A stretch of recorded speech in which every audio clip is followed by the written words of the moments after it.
بسم اللہ الرحمن الرحیم۔ السلام علیکم ورحمۃ اللہ وبرکاتہ۔ سنو ڈیجیٹل میں آپ کا خیر مقدم ہے۔ ناظرین، آج ہم بات کریں گے اس ہستی کی، اس شخصیت کی کہ جو خلافت کی بنیاد ہیں۔ میری مراد سیدنا ابو بکر صدیق رضی اللہ تعالیٰ عنہ۔ آپ کی لیڈرشپ کوالٹیز پہ بات کریں گے، آپ کے جو کنٹریبیوشنز ہیں، اور شروع میں جو اسلامک اسٹیٹ ہے اس کے بیس کیمپ کو آپ نے کس طرح سسٹین کیا، اسٹیبل کیا، اور آپ صلی اللہ علیہ وسلم کے دور میں حضور کی زبانی جو اشارات ہیں آپ کی خلافت کے حوالے سے، ان پہ بھی بات ہوگی۔ سب سے پہلے شروع کرتے ہیں جو پوائنٹس میں آپ کے سامنے رکھنا چاہوں گا جن پہ ہم بات کریں گے۔ خلافت صدیقی کے جو واضح اشارات تھے آپ صلی اللہ علیہ وسلم کی احادیث اور عمل سے، ان پہ بات کریں گے۔ پھر سیدنا ابو بکر صدیق رضی اللہ تعالیٰ عنہ کی بیعت، اور پھر آپ کا تاریخی خطبہ خلافت ہے۔ پھر سیدنا ابو بکر کی خلافت پر سیدنا علی کرم اللہ وجہ الکریم کی بیعت، پھر سیدنا علی کی زبان سے سیدنا ابو بکر کی فضیلت، پھر آپ کی معاشی حالت، سیدنا ابو بکر کی اکانومی جو ڈومیسٹک آپ کی حالت کیا تھی، پھر نصاب زکوٰۃ کے بارے میں آپ کی روایت، پھر اصلاح معاشرہ میں آپ کا کردار، لشکر اسامہ بن زید کی روانگی جو ایک ڈسپیوٹ بن گیا تھا اس کو کیسے ریزالو کیا، پھر فتنہ ارتداد سے متعلق جو آپ صلی اللہ علیہ وسلم کی پیشن گوئیاں تھیں، پھر مرتدین کے متعلق سیدنا ابو بکر کا موقف، مسلمہ کذاب اور جنگ یمامہ، قرآن کی جمع و تدوین، اور سیدنا ابو بکر کے بارے میں صحابہ کرام کے جو تعریفی کلمات ہیں۔ سیدنا علی کرم اللہ وجہ الکریم سے نے سیدنا ابو جحیفہ بن عبداللہ سے کہا، ٹھیک ہے، اور یہ روایت مسند احمد میں ہے اور اس کی اسناد ہے حسن لذاتی ہی، ٹھیک ہے۔ فرمایا کہ کیا میں تمہیں یہ نہ بتاؤں کہ اس امت میں نبی پاک صلی اللہ علیہ وسلم کے بعد سب سے افضل کون ہے؟ سیدنا ابو جحیفہ فرماتے میں نے کہا کیوں نہیں؟ کہتے میں سمجھتا تھا کہ رسول اللہ صلی اللہ علیہ وسلم کے بعد علی سے افضل اس امت میں کوئی بھی نہیں۔ پھر سیدنا علی نے فرمایا اس امت میں صاحب امت یعنی آپ صلی اللہ علیہ وسلم کے بعد سب سے افضل ہستی سیدنا ابو بکر ہیں، اور پھر اس کے بعد سیدنا عمر فاروق رضی اللہ تعالیٰ عنہ ہیں۔ یہ سیدنا علی کا قول ہے آپ کے بارے میں۔ پھر آپ کی خلافت پر دلالت کرنے والی بہت سی مشہور اور متواتر احادیث موجود ہیں جو صراحتاً یا اشارتاً یا کنایتاً آپ کی خلافت پر جو ہے وہ دلالت کرتی ہیں۔ ان میں سے پہلی ہے اگر میں نہ ملوں تو ابو بکر کے پاس حاضر ہونا۔ جبیر بن ماتم راوی ہیں کہ ایک عورت نبی پاک صلی اللہ علیہ وسلم کے پاس آئی تو آپ صلی اللہ علیہ وسلم نے اسے اب کی دفعہ لوٹ جانے اور دوبارہ آنے کا حکم دیا۔ اس نے کہا اگر میں آؤں اور آپ نہ ملیں، آپ کو نہ پاؤں، تو وہ کہنا چاہتی تھی کہ آپ وفات پا جائیں یا وصال کر جائیں تو کس سے ملوں؟ تو آپ نے فرمایا ان لم تجدنی فآتی ابا بکر، اگر تو مجھے نہ پا سکے تو ابو بکر کے پاس جانا۔ یہ بخاری کتاب الفضائل اصحاب النبی صلی اللہ علیہ وسلم باب قول النبی لو کنت متخذا خلیلا، ٹھیک ہے، صحیح مسلم کی بھی روایت۔ تو اس سے یہ بات ثابت ہوتی ہے کہ رسول اللہ صلی اللہ علیہ وسلم کے وعدوں کی تکمیل آپ کے بعد آنے والے خلیفہ کی ذمہ داری تھی، اور اس حدیث میں ان لوگوں کا رد ہے جو یہ زعم رکھتے ہیں کہ رسول اللہ صلی اللہ علیہ وسلم نے کسی اور کو اپنے بعد خلیفہ بنانے کی خواہش یا تخصیص کا اشارہ فرمایا۔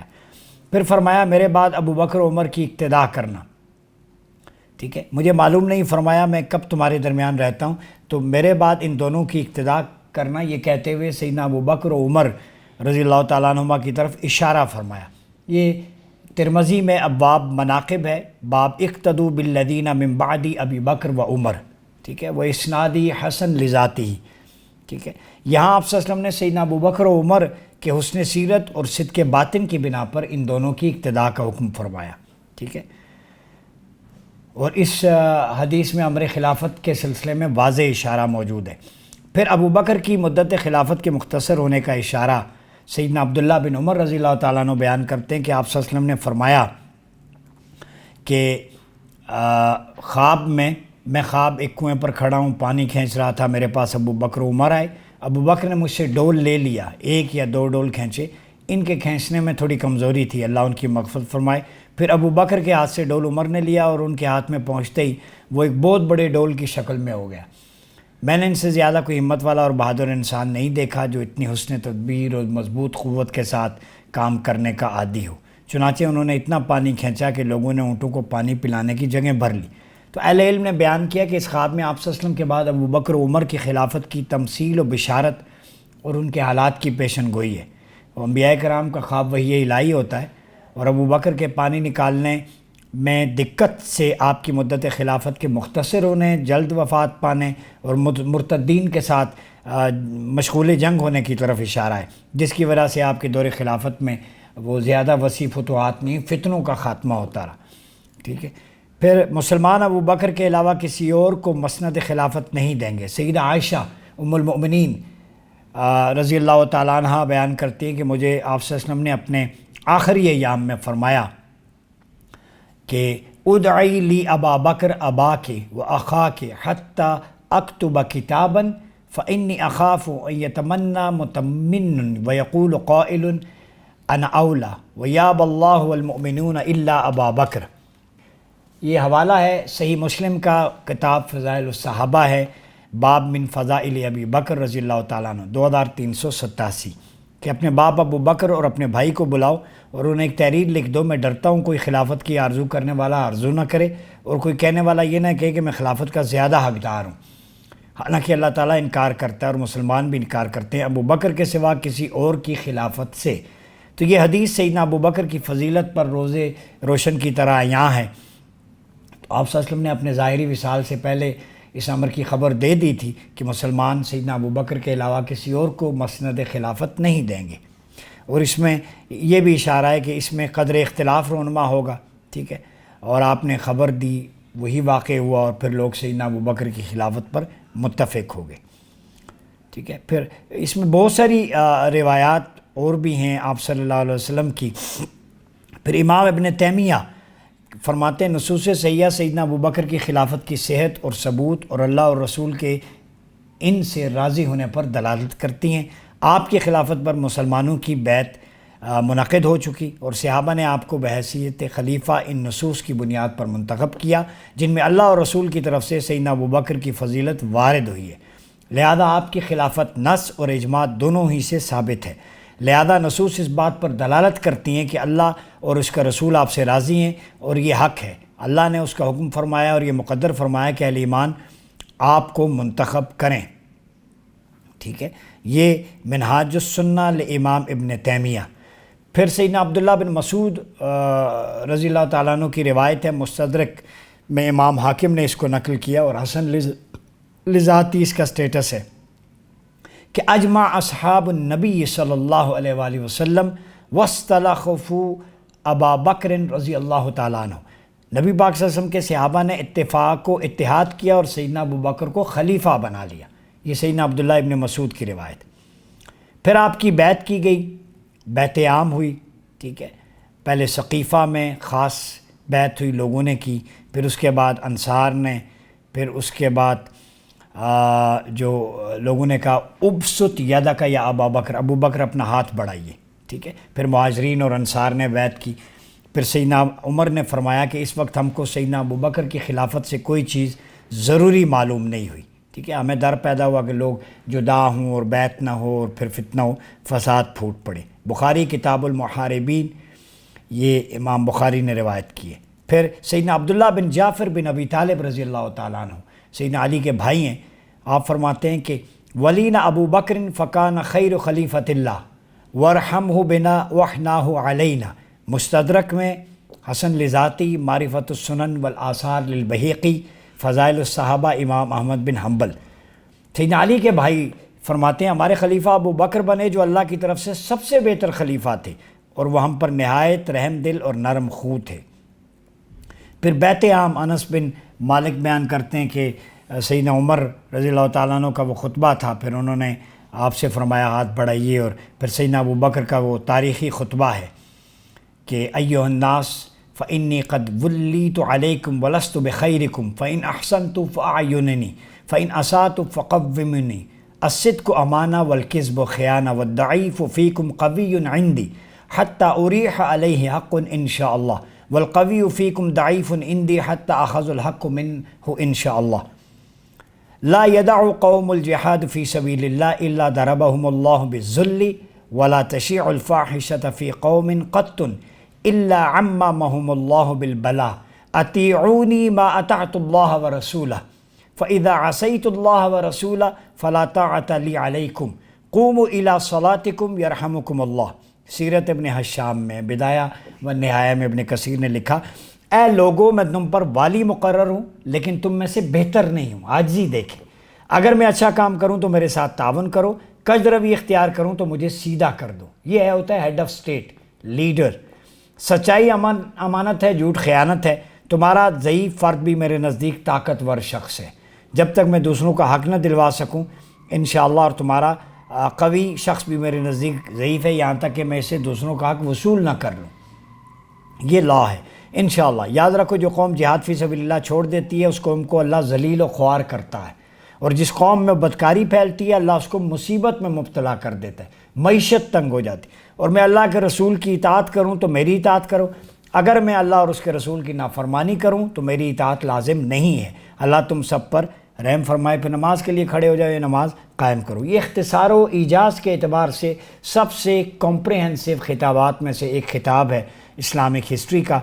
اس میں آپ نے حاکم و رعایا کے مابین جو تعامل ہے، معاملات ہیں، اس میں عدل و رحمت کے قواعد متعارف کیے، نصیحت کی کہ ولی الامر کی اطاعت اللہ اور اس کے رسول کی اطاعت پر موقوف ہے۔ جب تک حاکم اللہ اور اس کے رسول کی اطاعت پر ہے اس کی اطاعت واجب ہے، جب ہٹ جائے تو اطاعت واجب نہیں ہے۔ یہ صدیقی فارمولہ ہے ہیڈ آف اسٹیٹ کے لیے۔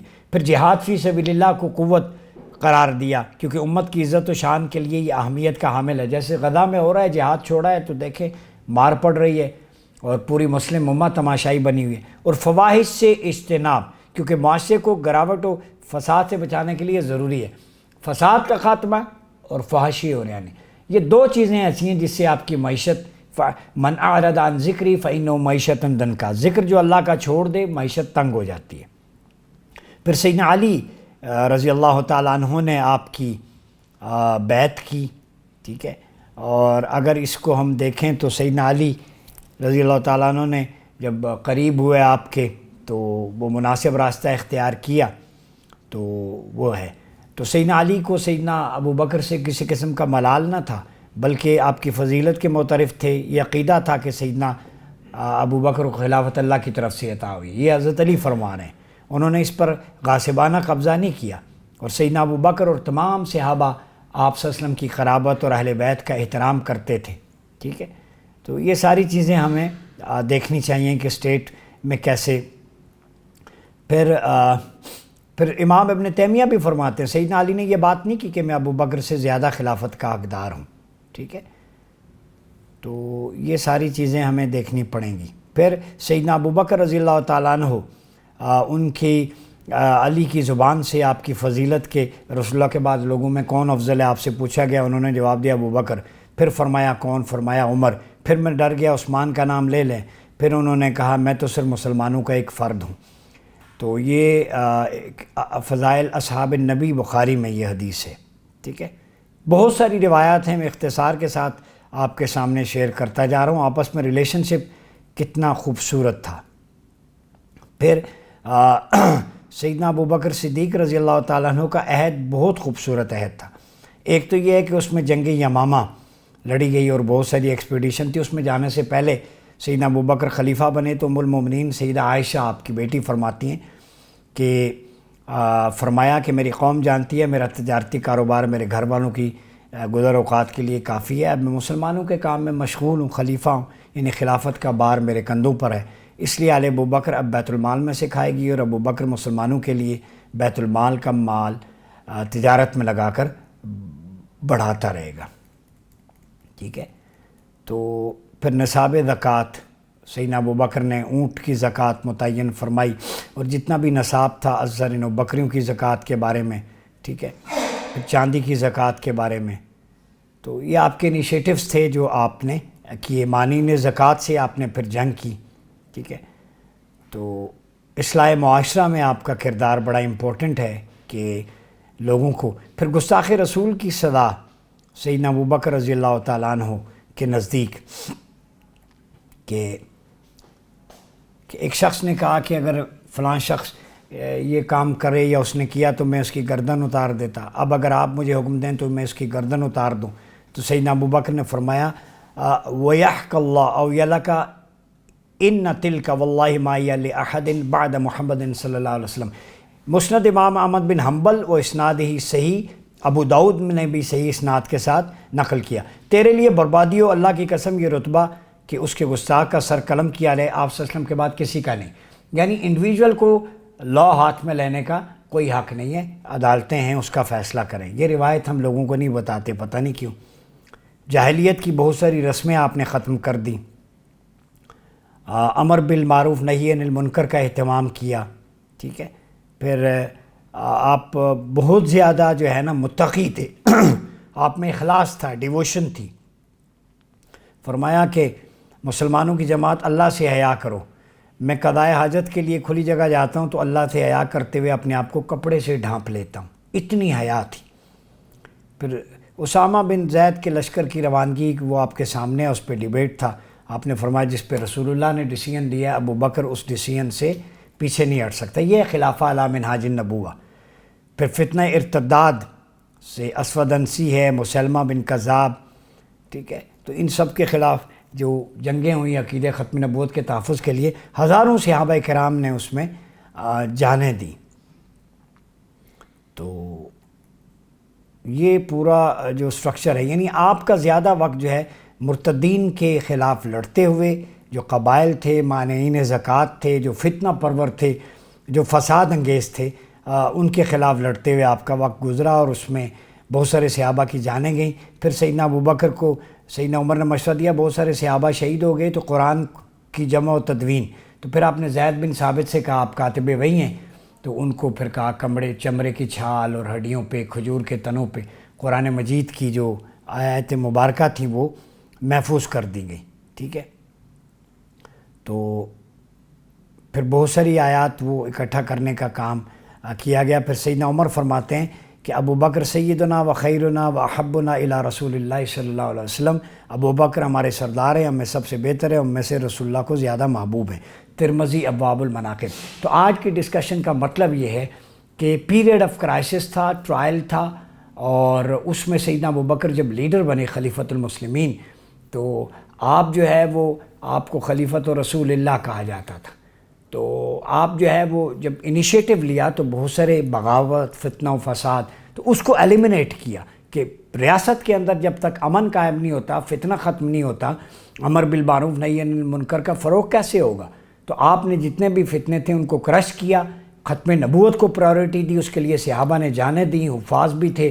تو اس مارکے کو پھر مانین زکوٰۃ کو جو پلرز آف اسلام میں سے ہے، اسامہ بن زید کی لشکر کی روانگی، جمع و تدوین قرآن، یہ آپ کا کریڈٹ ہے۔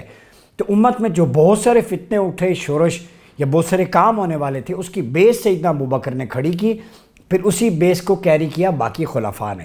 تو man of crisis, leader of the leaders, super man اگر کہیں تو بھیجانا ہوگا، یہ آپ صلی اللہ علیہ وسلم کی خرابت اور آپ صلی اللہ علیہ وسلم کی تعلیم و تربیت کا نتیجہ ہے کہ سیدنا ابوبکر رضی اللہ تعالیٰ عنہ نے وہ ماحول، وہ انوائرمنٹ کھڑا کر دیا۔ دین اسلام کی عمارت، گورننس ماڈل، جس عمارت جس پہ پلرز پہ کھڑی ہونی تھی، وہ پلر ہچکولے کھانے لگے، تو سیدنا ابوبکر صدیق نے جہاد کے ذریعے اور قوت و طاقت، حکمت و دانش کے ذریعے ان کو مضبوط کیا۔ تو آج کی ڈسکشن میں بس اتنا ہی۔ آپ ضرور بتائیے گا ویڈیو کیسی لگی، اپنا بہت خیال رکھیے گا۔ اپنے میزبان ڈاکٹر عمر ایاز عباسی کو اجازت دیجیے، اللہ حافظ۔